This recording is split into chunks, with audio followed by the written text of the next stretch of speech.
आप कहीं जा रहे हो तो भोजन के लिए अच्छी जगह देखते हो, उसी तरह परमात्मा भी संसार के मनुष्य को जन्म देने के बाद किसके दिल में, किसके मन में, किसके चित्त में, किसके हृदय में भगवान को आकर बैठना है, भगवान ये देखता है कि किसका मन साफ है।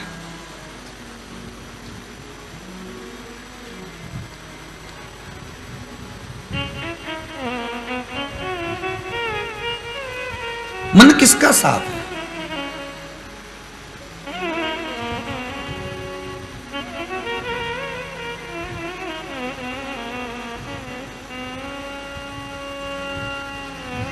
अरे भाई, सांप का जहर वाला दांत निकाल दो तो फिर वो फुनकारे मारे तो कोई मरे नहीं। क्या इसका तो जहर निकली गया, इसका जहर समाप्त हो गया। अब अगर ये डसेगा भी तो कोई मरेगा नहीं। अब इससे भय नहीं है, इससे डर नहीं है। पर सांप का जहर निकाल दो तो कोई नहीं मरे कि इसका जहर निकल चुका है। पर मनुष्य के भीतर ऐसी क्या चीज निकाल दी जाए कि ये किसी को नहीं डसे? मानव शरीर मिला तो ये किसी को अपशब्द ना कहे, किसी को ताने ना दे, किसी को गालियां ना दे, किसी के संग कपट भाव ना करे, किसी के साथ छल ना करे। इसके अंदर क्या चीज हो कि उसको निकाल दिया जाए और ये किसी को नहीं डसे, फिर किसी को परेशान नहीं करे, किसी को कष्ट ही ना।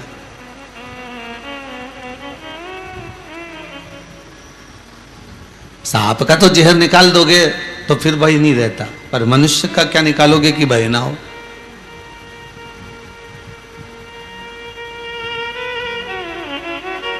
इस चित्त वृत्ति से, इस मन से, इस चिदानंद से, इस वृत्ति से, इस भाव से भगवान हमारे सम्मुख में आए। भोजन करते समय हम अच्छी जगह देख रहे हैं, उसी तरह भगवान भी तो भजन के लिए अपने भक्त को ढूंढता है। जैसे आप अच्छी जगह ढूंढ रहे हो, उसी तरह भगवान भी अपना भक्त ढूंढता है कि इसका मन साफ हो, इसका चित्त चिदानंद वृत्ति इसकी निर्मल हो, तो मैं इसके भीतर बैठ जाऊं। और बैठूंगा जब अंदर में समा जाऊंगा, इसकी श्वासों में, इसकी धड़कनों में, इसकी चित्त वृत्ति में, इसकी रोमावली में, इसके मन में जब मैं समा जाऊंगा तो फिर इसको कहीं जाने की जरूरत नहीं पड़ेगी, परमात्मा इसके साथ ही चलेगा।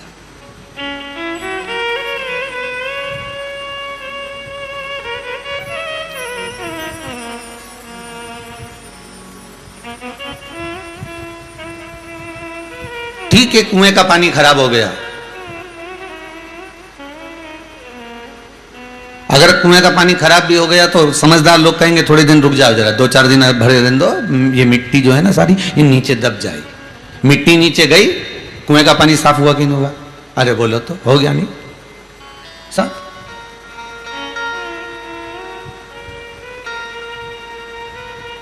बस उसमें मिट्टी पड़ी थी, वो घुल गई थी, और वो मिट्टी घुलने के बाद वो मिट्टी का पानी धोला हो गया, वो मिट्टी का पानी हो गया, वो साफ क्लीन नहीं दिख रहा है।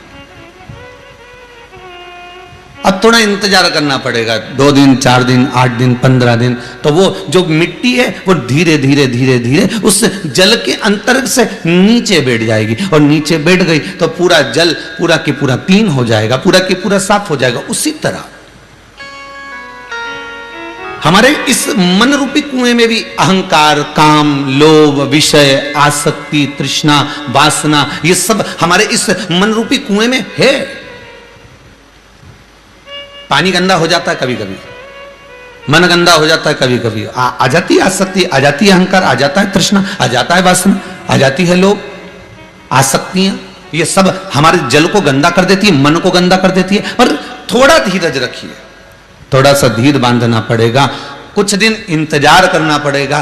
किस लिए? कि कुएं का पानी साफ करना है तो थोड़ी शीतलता, थोड़ी शांति, थोड़ा धीरजता अपने भीतर लाना पड़ेगी, तब जाकर ये पानी क्लीन हो सकता है, साफ हो सकता है। भगवान ने आपको जब पैदा करा, हमको जब पैदा करा, संसार के प्रत्येक मानव को जब भगवान पैदा करता है तो उसके हृदय को एकदम कोरे कागज की तरह पैदा करता है, और मरते समय भी भगवान उस हृदय को कोरा कागज बना देता है कि जैसा मैंने भेजा था वैसा की वैसे मुझे प्राप्त हो।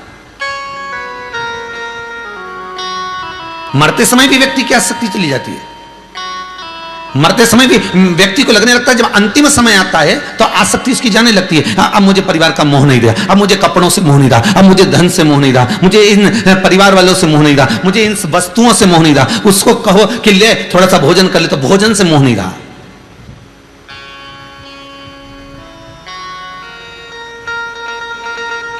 बीमार व्यक्ति से कह दो, लो साहब बेल्ट मेल्ट लगा लो, अच्छी जीन्स मीन्स पहन लो। बीमार व्यक्ति पहनेगा? नहीं साहब, मेरे को बिल्कुल एकदम खुला रहने दो भैया, मेरे को भैया सब पहनाने की जरूरत नहीं है। वस्त्र कम हो गया। बीमार व्यक्ति से कहो, लो साहब 2-4 गुलाब जामुन और खाओ अच्छे डट के, अब मर ही तो रहे हो, तो मर रहे हो तो अच्छे 2-4 गुलाब जामुन और खा लो, खोपरा पाक खाओ, थोड़ा सा इमरती जलेबी खाओ, थोड़ा सा समोसा ला देता हूं मैं बढ़िया जोरदार, वो खा लो, थोड़ा पोया खा लो, थोड़ा उपमा खा लो, थोड़ा पराठा खा लो। मरने वाला खाएगा? नहीं। अब वो तो मरने जा रहा है और उसको तुम भोजन की आसक्ति दो, वो आसक्ति से छूट चुका है। वो तो इतना सा कर रहा है कि अब मुझे नहीं खाना, अब तो मुझे तुलसी का दल और गंगा जल दे दो। अब ये समोसा, कचौड़ी, इमरती, भजिया, पकौड़ा ये सब तुम्हारे पास रखो, मुझे तो केवल तुलसी का दल और गंगा जल दो। और कोई स्वस्थ व्यक्ति है, शरीर से अच्छा व्यक्ति है, और तुम उसको कहो ले साहब गंगा जल ले लो और तुलसी का दल ले लो, तो वो कह के मर रहा हूं क्या? आई मेरे प्राण छूट रहा है क्या? स्वस्थ व्यक्ति को अगर गंगा जल दे रहे हो, तुलसी का दल दे रहे हो, और कहा कि लो साहब गंगा जल ले लो, तो तुलसी का दल ले लो, तो वो कह के मेरे प्राण जा रहे हैं क्या? मर तो वो रहा है और तुम मेरे को गंगा जल दे रहे हो, तो हम उसको समोसा कचौड़ी खिलाएंगे और गंगा जल तुमको देंगे। तो क्या उल्टा काम क्यों करो? गंगा जल उसको दो, तुलसी का दल उसको दो, और मुझे कचौड़ी समोसा खिलाओ। मैं तो स्वस्थ हूं।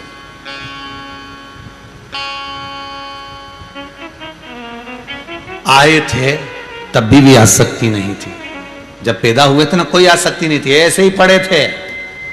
तुम्हें यह भी नहीं मालूम था कि ये माताजी है कि पिताजी है, ये भाई है कि बंधु है कि सखा है, कुछ भी नहीं मालूम था, बस तुम तो ऐसे ही पड़े, क्योंकि आसक्ति नहीं है।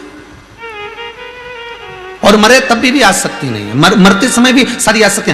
वस्त्र कोई के जींस पहन लो, कोई के कुर्ता पजामा पहन लो, हो सब पड़े रहते, मैं तो नहीं पहन दादा, मेरे को तो एक कपड़ा ओढ़ा दो बस बहुत है। और मरने वाले व्यक्ति को भोजन की आसक्ति भी छूट जाती है। अब मरने वाले व्यक्ति से तुम कहो कि लो सब 2-4 हाथ में अंगूठी पहन लो, ने चेन पहन लो, ने बढ़िया जोरदार हाथ में कड़ा मड़ा पहन लो, तो क्या मरने जाइए हूँ तो क्या सोने का कड़ा मड़ा पहन लो, और जो पहना सब उतार लो, तो घबराहट हो रही है। मतलब सोने से भी आसक्ति छूट गई।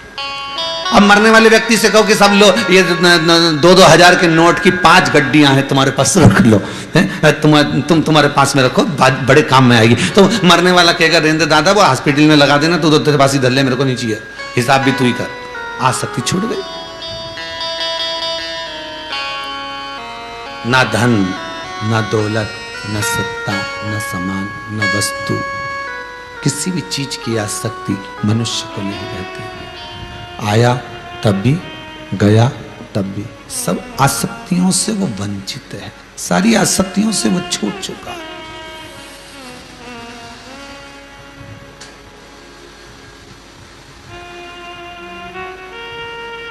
और भगवान अपने भक्त से कहता ही यही है।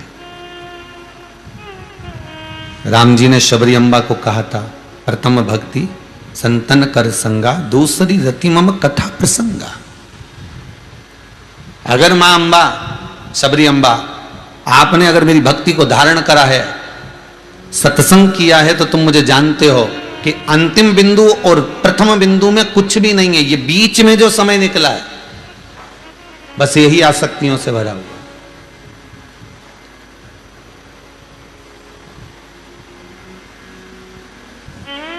यही आसक्ति। निर्मल मन हो तो प्रभु,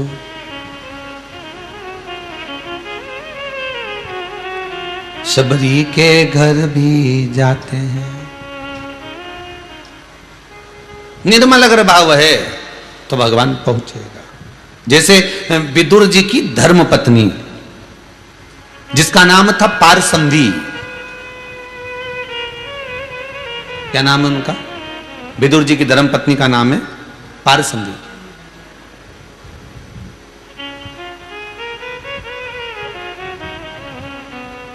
वो बड़ी शिव की उपासक है।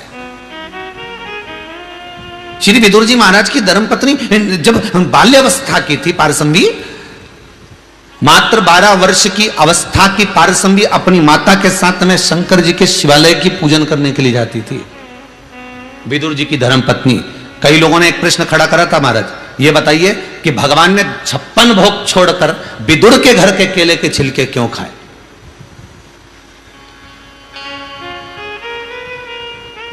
कारण क्या था? कारण ये शिव महापुराण की कथा कर रही है।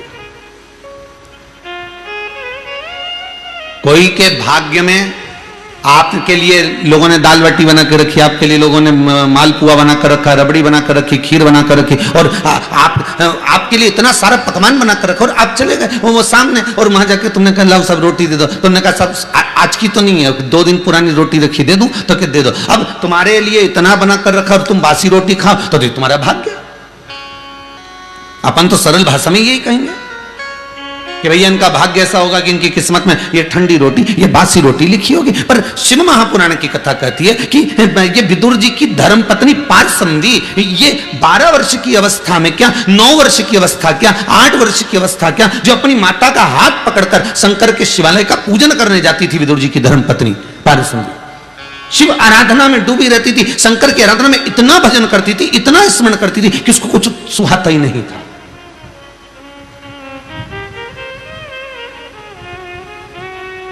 थोड़ा सीखिएगा इस शिव महापुराण से। जितने लोग आस्था चैनल पर कथा सुन रहे हो, फेसबुक यूट्यूब पर कथा सुन रहे हो, जरा सुनिएगा कि बाल्य अवस्था में शंकर के मंदिर में 1 लोटा पानी चढ़ाने का फल क्या है, बाल्य अवस्था में शंकर के मंदिर में झाड़ू लगाने का फल क्या है, बाल्य अवस्था में शंकर के दरवाजे पर जाकर सफाई करने का फल क्या है, बाल्य अवस्था में शंकर के मंदिर में पहुंचकर पोछा लगाने का फल क्या है, शंकर जी के मंदिर में पहुंचकर जलाधारी को साफ करने का फल क्या है, शंकर जी के मंदिर में नंदी के स्नान का फल क्या है। जरा समझिए शिव महापुराण से।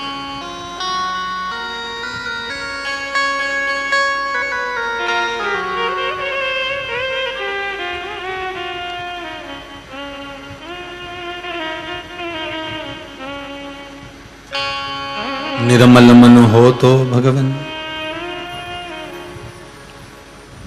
भक्तों के घर भी आते हैं। महाराज समय आए, भाव आए तो भगवान सम्मुख में आ जाते। इसलिए कहा कैसे आएंगे हरि, कैसे आएंगे हरि, अब तक गंदा पड़ा है द्वारा, कैसे आएंगे हरि। चंचल मन को नहीं सवारा, कैसे आएंगे हरि। चंचल मन को नहीं सवारा, कैसे आएंगे हरि। हमने आंगन नहीं बुआरा, कैसे आएंगे हरि। हमने आंगन नहीं बुआरा, सब कैसे आएंगे, कैसे आएंगे हरि, कैसे आएंगे हरि, कैसे आएंगे हरि, कैसे आएंगे हरि। चंचल मन को नहीं सवारा, कैसे आएंगे हरि। चंचल मन को नहीं सवारा, कैसे आएंगे हरि। अब तक गंदा पड़ा है द्वारा, कैसे आएंगे हरि। अब तक गंदा पड़ा द्वारा, कैसे आएंगे हरि।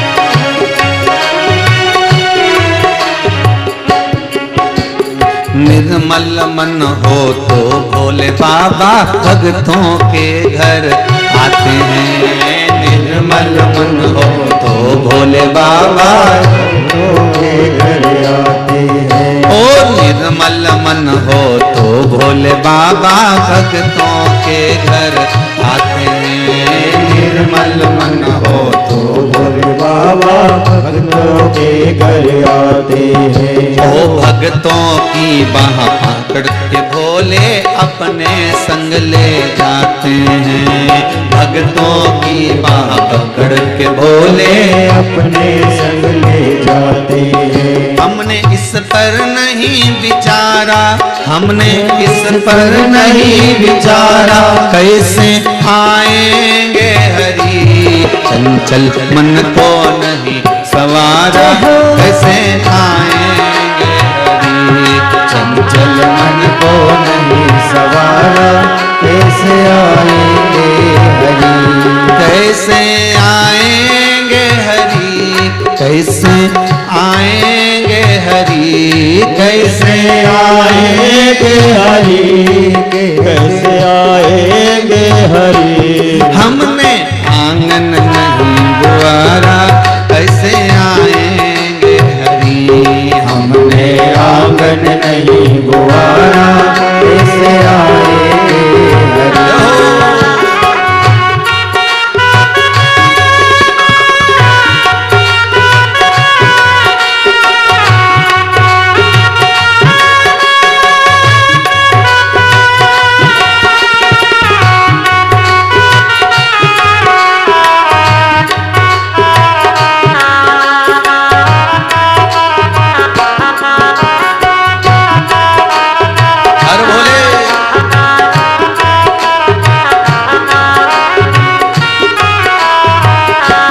चंचल मन को नहीं सवारा, कैसे आएंगे हरि। चंचल मन को नहीं सवारा, कैसे आएंगे हरि। कैसे आएंगे हरि, कैसे आएंगे हरि।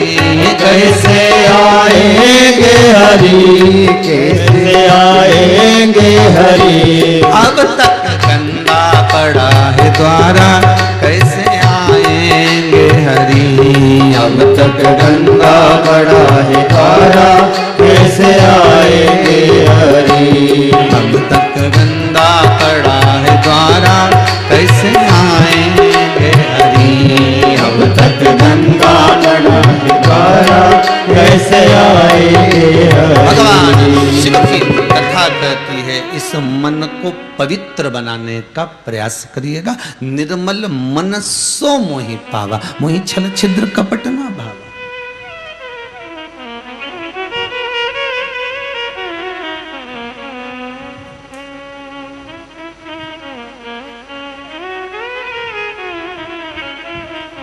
महाराज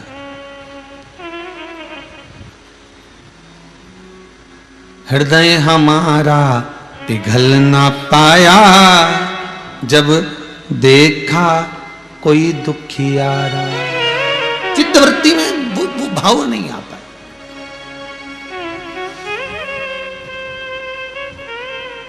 किसी पंथ भूले को हमने नहीं दिया सहारा। अब वो परमात्मा का मिलन, अब उसकी चित्तवृत्ति, अब उसका हृदय, अब उसकी निर्मलता। एक दिन विदुर जी की धर्मपत्नी पारसंबी छोटी सी अवस्था में, 9 वर्ष की अवस्था में अपनी माता से कहती है, माँ जिस देव अधिदेव महादेव की आप पूजन करने मुझे लेकर जाती हो माँ, उस पूजन का फल क्या है। कई लोगों के मन में आता है, सीहोर वाले महाराज हमेशा कहते हैं ऐसी पूजन करो, ये ऐसा करो, जल ऐसे चढ़ा, उत्तर की ओर मुख कर कर शंकर जी का अभिषेक करना चाहिए, ये दिन भर। तो इसका फल क्या है,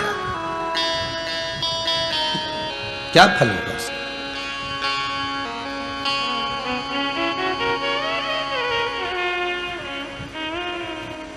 अरे भाई, गीता जी में वर्णन किया है मेरे ठाकुर जी ने, गीता जी में मेरे भगवान कृष्ण वर्णन करते हैं कि तू कर्म करे जा, फल की चिंता बिल्कुल मत कर, तू तो अपना काम कर।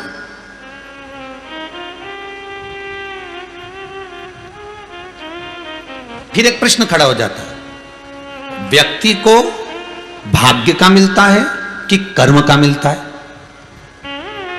क्योंकि दुनिया के कई लोग ऐसे हैं जो अपने भाग्य पर विचार कर कर बैठे हैं कि अभी समय नहीं अच्छा, अब समय जब अच्छा आएगा तब मिलेगा, अभी समय अच्छा नहीं है, जब आएगा तब मिलेगा, अभी समय अच्छा नहीं है, ऐसा। तो वो भाग्य का इंतजार कर रहे हैं कि आएगा, समय आएगा, और मालूम पड़े आया भी और चले भी गया, क्योंकि तुम उसमें कर्म ही नहीं कर पाए।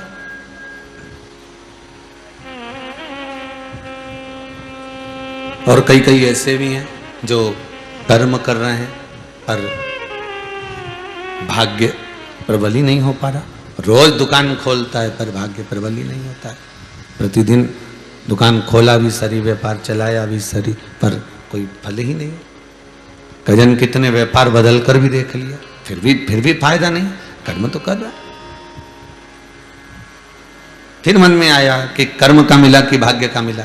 सरल भाषा में समझना, बैंक के लॉकर में आप अपनी रकम रखने जाते हो, अंगूठी, चेन, मोबाइल, पर्स, जो भी कुछ बैंक के लॉकर में जो तुम्हारे पास में दौलत है, सत्ता है, वो तुम लॉकर में रखने जाते हो। उस बैंक के लॉकर के दो चाबी होती है, एक मैनेजर के पास होगी, एक आपके पास होगी। मैनेजर अपनी चाबी को कितना भी घुमा ले, लॉकर खुलेगा क्या? नहीं। और आप चले जाओ अंदर और अपनी चाबी कितनी भी घुमा लो, लॉकर खुलेगा क्या? नहीं। मैनेजर भी चाबी घुमा कर देख ले तो लॉकर नहीं खुलने वाला, और आप भी अपनी चाबी घुमा कर देख लो तो लॉकर नहीं खुलने वाला। लॉकर कब खुलेगा? लॉकर किस समय खुलेगा? कि तुम अपनी चाबी तो घुमा रहे हो, पर मैनेजर आएगा, चाबी घुमा कर जाएगा और लॉकर एक क्षण में खुल जाएगा। उसी तरह शिव महापुराण की कथा कहती है कि कर्म करे जाओ, कर्म की चाबी को घुमाए जाओ, कर्म की चाबी को आप घुमाने में देरी मत करो। कर्म करे जाओ, कर्म करते जाओ, करते जाओ, करते जाओ, और परमात्मा के चरणों में विनती करते जाओ कि तू भाग्य की चाबी घुमाने जरूर आ जाना। और वो मैनेजर जब आएगा, अपनी चाबी घुमा कर जाएगा और लाकर खुल जाएगा। कर्म आपको करना है, फल वो दे।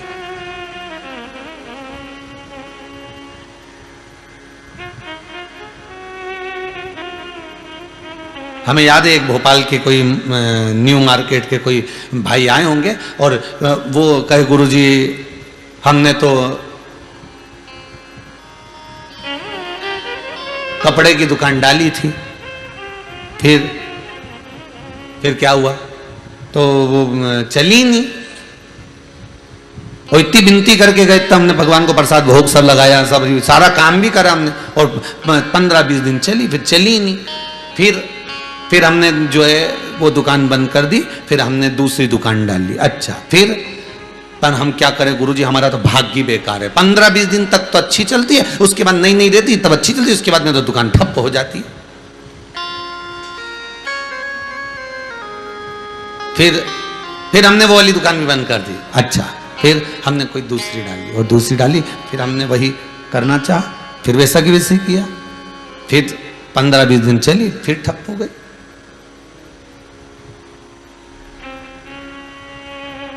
कितना सुंदर प्रसंग है। एक गुरुजी ने अपने चेलों को कहा, ये लोटा लेकर जाओ, 50 फीट खड्डा खोदना, पीने का पानी लेकर आना, जाओ जरा। अब 2 चेले थे, दोनों गए। एक ने इधर खड्डा खोदा, एक ने उधर खड्डा खोदा। अब एक जो खड्डा खोद रहा था ना, वो थोड़ा बहुत 15-20 फीट तक तो खोद ले, खोदने के बाद में 50 फीट तक खोद लिया, पर पानी तो आया नहीं। इसने दूसरा खड्डा खोदना चालू कर दिया, अब उसमें भी पानी नहीं आया। इसने तीसरा खड्डा खोदा, इसमें भी पानी नहीं आया। चौथा खड्डा खोदा, उसमें भी पानी नहीं आया। और वो व्यक्ति खड्डा खोद रहा है, एक और शिष्य खड्डा खोदे जा रहा। गुरुजी ने कहा, आ जाओ वापिस। ये वापिस गया, पानी निकला। अरे गुरुजी, एक नहीं 10 खड्डे खोद लिए और पानी नहीं निकला। अच्छा, दूसरा चेला आया, लोटे में पानी भरकर, बेटा तू पानी लिया है? हाँ गुरुदेव, मैं लिया यार। खड्डा खोदा? हाँ गुरुदेव। 50 फीट पे नहीं निकला, मैं और खोद दिया, फिर पानी निकल गया, मैं लेकर आ गया। अच्छा, ला पानी। गुरुजी ने पिया, पिया। तो चेले से कहा, ये देख 10 जगह पर खड्डे खोदोगे तो पानी मिलने वाला नहीं है, एक ही जगह दम से खोद ले, पानी निकलकर बाहर आ जाएगा। उसी तरह 10 जगह पर जाकर भटकोगे, 10 जगह पर जाकर माथा रगड़ोगे, 10 जगह पर जाकर विनती करोगे, 10 जगह पर जाकर प्रार्थना करोगे तो काम होने वाला नहीं है। बस एक जगह शंकर को ऐसा पकड़ ले, शिव का अनुमोदन, शिव का स्मरण ऐसा कर ले और शंकर की भक्ति में एक बार इतनी तल्लीनता से डूब जा, इतना डूब जा कि अंतिम क्षण में वही शंकर तुझे दर्शन देने आ जाए, तो समझ कि तूने खड्डा खोदा। नहीं तो मालूम पड़े थोड़े दिन आए, अभी थोड़े दिन आएंगे तो गणेश जी को मना लो, थोड़े दिन शंकर जी को मना लो, थोड़े दिन देवी जी को मना लो, थोड़े दिन इनको मना लो, थोड़े दिन उनको मना लो, सारे देवी देवता को मना लिया। अब सारे देवता तो भैया खा पी के चले गए। उन्होंने कहा अपन तो मेहमान थे, अब इसके घर में एक देवता, अब गणेश जी आए तो मेहमान, देवी जी आई तो मेहमान, पितृदेव आए तो मेहमान, लक्ष्मी जी आई तो मेहमान। इस मृत्यु लोक में जितने आ रहे हैं सारे मेहमान है, पर मृत्यु लोक का एक देव है, वो देव अधिदेव महादेव है। बस उसको अगर पकड़ लिया होता, उसका स्मरण अगर हमने कर लिया होता, उसकी भक्ति में अगर हम डूब गए होते, इतना डूब गए होते, इतना नीचे चले गए होते कि एक दिन देव अधिदेव महादेव, मेरा शंकर, मेरा करुणा सागर, मेरा त्रिकालदर्शी, मेरा कैलाशी सम्मुख में आकर खड़ा हो जाता, बिल्कुल सामने आकर खड़ा हो जाता, एकदम सम्मुख।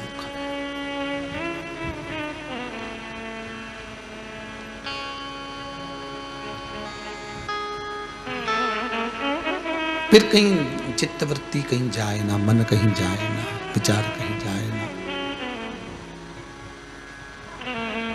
सामने खड़ा हो। विदुर जी की धर्म पत्नी बाल्यावस्था में पारसंवी कह रही है, विदुर जी की धर्म पत्नी पारसंवी कह रही है, मां अगर हम पूजन करेंगे, इसके मां अगर हम पूजन करेंगे और यदि हमने पूजन करी और पूजन करने का, शंकर जी के पूजन करेंगे तो इसका फल कब मिलेगा? मिलेगा कब?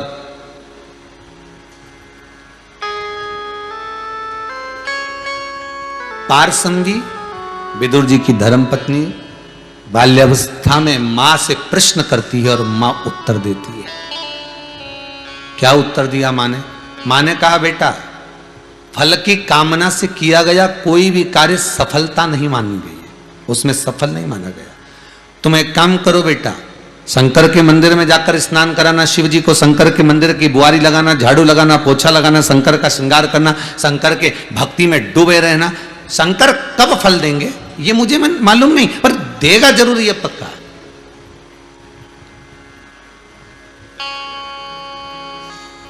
पूजा अर्चना, भजन, कीर्तन, स्मरण, दान, पुण्य, सत्कर्म, ये कभी खाली नहीं जाता, कभी खाली नहीं जाएगा। आप अगर आज ये आजीवन भोजन भंडारे के सदस्य बन गए हो और आपने आजीवन भोजन भंडारे की सदस्यता ग्रहण कर ली, मान लो आपने 21,000 रुपए जमा भी कर दिए कुबेरेश्वर धाम में और आजीवन भोजन भंडारे के सदस्य बन गए, पर ये केवल भले तुमने अपना नाम लिखा या भले तुमने अपनी तारीख लिखाई कि इस तारीख को हमारा भोजन आजीवन चलना चाहिए, पर केवल तुम अकेले नहीं तरे हो, तुम अकेले को मोक्ष नहीं मिला, तुम अकेले को तारणता नहीं मिली है। अर्थात जितने भी तुम्हारे कुल के होंगे, जितने भी तुम्हारे परिवार के होंगे, उस दिन अगर भोजन बन रहा है, ब्राह्मण अगर भोजन कर रहे हैं, संत साधु सन्यासी तपस्वी साधक राहगीर अगर भोजन कर रहे हैं, तो उसका फल प्रत्येक जीव को मिलना है, उस कुल के व्यक्ति को प्राप्त होना।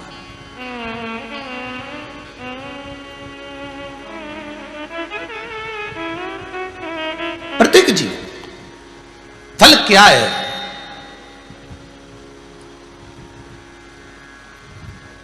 रोज एक ही बात लेके मंदिर में चले जाते हो, हे भगवान छोरे को 10वीं में पास कर देना भगवान। भगवान बोले अच्छा छोरा हुआ, इसको पैदा करके ही हम परेशान हो गए। भगवान भी सोचेगा, जब से 10वीं में आया है पढ़ता खुद नहीं है और देवताओं को दिया लगाती उसकी अम्मा, दिया लगाए उसकी माता, और जब आए दिया लगाने तब एक ही बात के छोरे को 10वीं में पास कर देना। तो भगवान ने कहा कोई बात नहीं, कोरोना महामारी आने वाली है, सबको एक साथ पास कर देंगे, भले पढ़े चाहे नहीं पढ़े।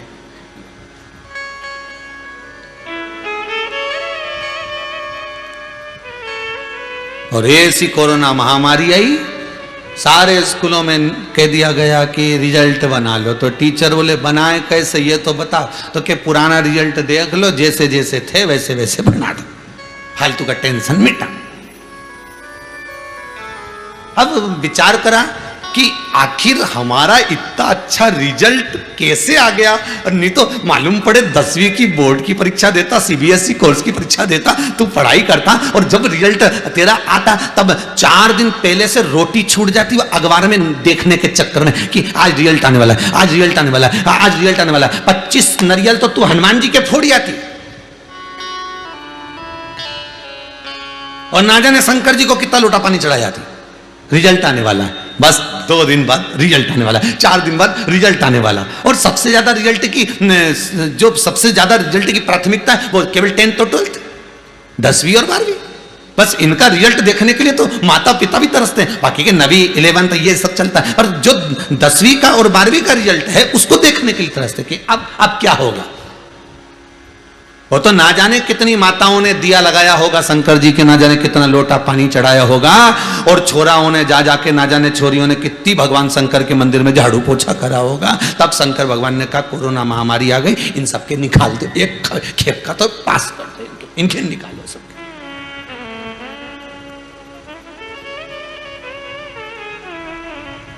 अभी अभी अखबार में पढ़ा था, अभी कुछ दिन पहले अखबार में पढ़ा था कि एक 68 वर्ष की आयु में पेपर देने बैठा, 68 वर्ष की, पहले पेपर दिया होगा तो रिजल्ट उस समय पर नहीं आया, तो उसने दूसरा प्राइवेट फॉर्म भर दिया था और भर दिया और लॉकडाउन लग गया।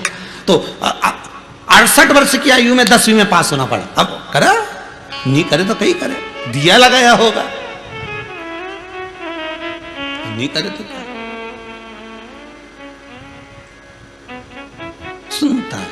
इससे पहले वाली कथा में कहा था चोर भी अगर दिया लगा रहा है, भगवान को अगरबत्ती लगा रहा है, भगवान उसके लिए कर रहा है। अगर कोई डॉक्टर है उसके लिए भी, पुलिस वाला उसके लिए भी, साहूकार है, बनिया है उसके लिए भी, ब्राह्मण है उसके लिए भी, परमात्मा सबके लिए कर रहा है।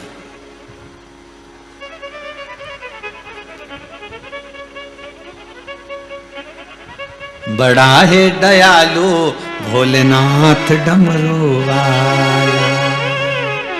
जिसके गले में विषधर काला, भोलेनाथ डमरू वाला।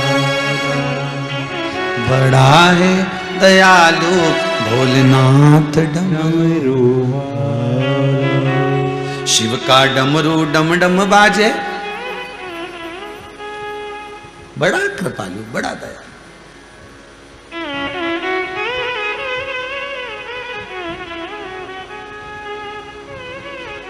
कितना दयालु है, कितना कृपालु है।